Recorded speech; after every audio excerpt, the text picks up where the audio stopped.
1000 টাকা খরচ করে এখন আর বাহির থেকে লাড্ডু কিনে খেতে হবে না। এখন থেকে বাসাতেই এই লোভনীয় মজাদার লাড্ডু বানিয়ে নিতে পারবেন বুন্দিয়া করার ঝামেলা ছাড়াই। চলুন তাহলে রেসিপি দেখে নেওয়া যাক। নিয়ে নেব 2 কাপ পরিমাণ বেসন। চেষ্টা করবেন বুটের বেসনটাই ব্যবহার করার। আমি বেসনটাকে একবার চেলে নিয়েছি।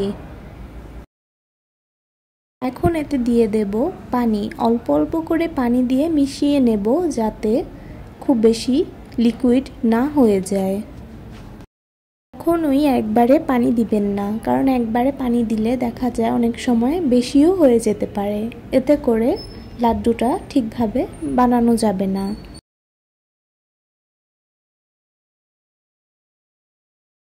আমার প্রায় 1 কাপ এবং 1/4 কাপ পরিমাণ পানি লেগেছে।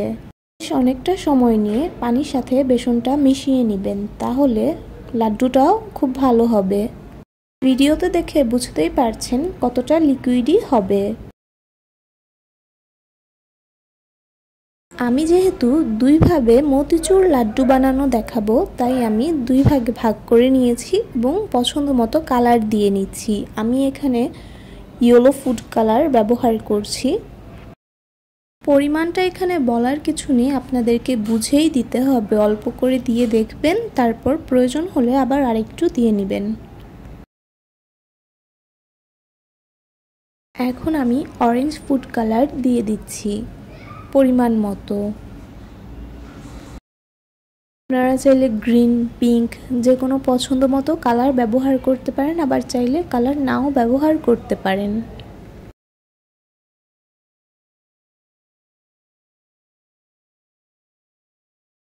মেশানো হয়ে গিয়েছে। এখন আমি 2টাতেই খুব সামান্য পরিমাণে লবণ দিয়ে দিচ্ছি। মিষ্টি খাবারে সামান্য পরিমাণ লবণ দিলে টেস্ট ভালো আসে। আপনারাও চেষ্টা করবেন খুব সামান্য লবণ দেওয়ার। যেহেতু আমি 2 ভাবে লাড্ডু বানানো দেখাবো, তাই প্রথম যেভাবে তৈরি করব সেটা হচ্ছে একটি পাইপিং ব্যাগের ভেতর বেসনের লিকুইড দিয়ে ছোট্ট একটি ছিদ্র করে নিব। ছিদ্র করে এভাবে আলতোভাবে চাপ দিলেই বুন্দিয়াগুলো পড়বে উপর থেকে। ভিডিওতে দেখে বুঝতেই পারছেন। আর দেখুন মাশাআল্লাহ কত সুন্দরভাবে বুন্দিয়াগুলো তৈরি হয়ে যাচ্ছে। বুন্দিয়াগুলো খুব বেশি সময় নিয়ে ভাজা যাবে না, খুবই অল্প কয়েক সেকেন্ড ভাজলেই হবে। পরিমাণে ভাজার ফলে হয় কি, যে বুন্দিয়ার ভেতর চিনির রস যায় না। এজন্য অল্প অল্প করে বুন্দিয়া তৈরি করে সাথে সাথে তুলে নিতে হবে। ঠিক এভাবেই আমি বাকি বুন্দিয়াগুলো ভেজে নিয়েছি। এখন দেখাবো দ্বিতীয়ভাবে বুন্দিয়া করার ঝামেলা ছাড়াই মতিচুর লাড্ডু বানানো। এইটা তো পানির মতো সহজ। প্যানে তেল গরম করে একটি বড় সাইজের চামচের মধ্যে বেসনের মিশ্রণটা নিয়ে যে কোনো শেপ দিয়ে ভেজে নিলেই হবে। ভিডিওতে দেখতেই পাচ্ছেন আমি কিভাবে ভেজে নিচ্ছি। মিডিয়াম ফ্লেমে ভেজে নিতে হবে, কারণ হাই ফ্লেমে ভাজার ফলে হবে কি, ভেতরটা কাঁচা থেকে যাবে, উপর থেকে পুড়ে যাবে। এজন্য মিডিয়াম ফ্লেমে ভেজে নিতে হবে সময় নিয়ে। ভেতরটা সুন্দরভাবে ভাজা হয়েছে কিনা এটা দেখেই বুঝতে পারবেন। হয়ে গেলেই সাথে সাথে নামিয়ে নেবেন।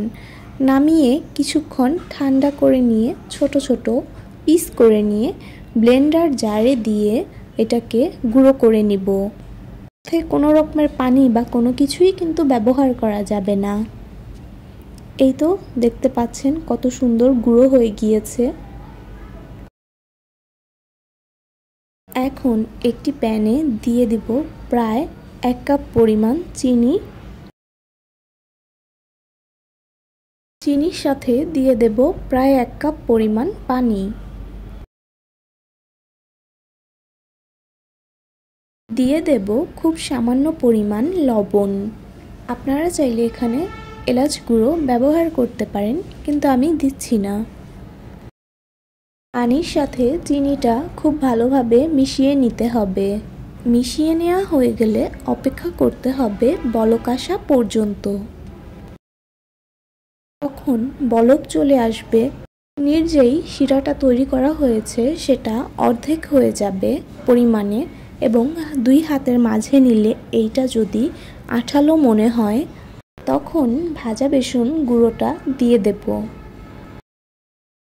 এই শিরাটা অবশ্যই ঘন হতে হবে, মানে যেই পরিমাণ পানি নিয়েছিলাম সেটা যেন অর্ধেক হয়ে যায়, না হলে হবে কি লাড্ডুটা সুন্দরভাবে তৈরি হবে না, অনেক বেশি নরম হয়ে যাবে।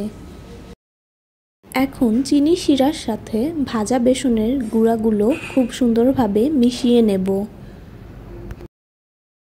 আমার কাছে ছোট্ট একটি রিকোয়েস্ট, সেটা হচ্ছে ভিডিওতে অবশ্যই লাইক কমেন্ট করবেন এবং চ্যানেলটা সাবস্ক্রাইব করবেন। মিশিয়ে নেওয়া হয়ে গেলে প্রায় 5 মিনিটের জন্য এটা মিডিয়াম ফ্লেমে ঢেকে রেখে দিব। খেয়াল রাখতে হবে যেন পুড়ে না যায়। 5 মিনিট পর আবারও ঢাকনা তুলে সবগুলো উপকরণ মিশিয়ে নেব যেন লেগে না যায়। খুব বেশি প্রেসার দিয়ে মেশানো যাবে না। লাড্ডুটাকে আরও বেশি মজাদার করার জন্য আমি একটি সিক্রেট উপাদান ব্যবহার করছি, সেটা হচ্ছে সর বা মালাই, যে যেভাবে চেনেন। দুধের সর বা মালাই যদি হাতের কাছে না থাকে তাহলে গুঁড়ো দুধ তার সাথে খুব সামান্য পরিমাণ ঘি মিশিয়ে তারপর ওইটা ব্যবহার করতে পারেন, এতে ফ্লেভারটা খুবই সুন্দর আসবে, খেতেও অনেক বেশি মজা হবে। খুবই আলতোভাবে মিশিয়ে ঠান্ডা করে নিব। ঠান্ডা হয়ে গেলে একটি বাটিতে তুলে এখন লাড্ডুর শেপ দিয়ে নিব। ভিডিওতে দেখে বুঝে নেবেন কিভাবে লাড্ডুর শেপ দিতে হবে। আপনারা চাইলে এখানে বাদাম কুচি ব্যবহার করতে পারেন, খেতে কিন্তু আরও বেশি মজাদার হবে। আমার মনে হয় না আজকের ভিডিও দেখার পর কারো কাছে আর কঠিন মনে হবে লাড্ডু বানানো। যখনই ইচ্ছে হবে তখনই মাত্র কয়েক মিনিটেই লাড্ডু বানিয়ে খাওয়া যাবে। দোকান থেকে কিনে আনার আর অপেক্ষা করা লাগবে না। এভাবে আমি সবগুলো লাড্ডু বানিয়ে নেব। আমি ঠিক একইভাবে ওই যে বুন্দিয়া তৈরি করেছিলাম সেই লাড্ডুটাও কিন্তু সেম এভাবেই তৈরি করে নিয়েছি। ভিডিও লং হয়ে যাবে বলে আমি আর সেটা দেখালাম না। মাশাআল্লাহ, দেখতেই পাচ্ছেন কতটা সুন্দর হয়েছে লাড্ডু। আমার মনে হয় এভাবে লাড্ডু বানিয়ে গেস্টের সামনে দিলে কেউ বুঝতেই পারবে না এটা বাসার তৈরি নাকি বাহির থেকে আনা। এইটা খেতে এতটাই মজা হয়। লাড্ডুটাকে আরও আকর্ষণীয় করার জন্য আমি বাদাম দিয়ে ডেকোরেশন করেছি। আপনারা চাইলে পাউডার মিল্ক বা কিশমিশ যে কোনো কিছু দিয়েই ডেকোরেশন করতে পারবেন। ভিডিওটি ভালো লাগলে অবশ্যই লাইক, কমেন্ট এবং সাবস্ক্রাইব করবেন, ফ্যামিলি ফ্রেন্ডের সাথে শেয়ার করবেন।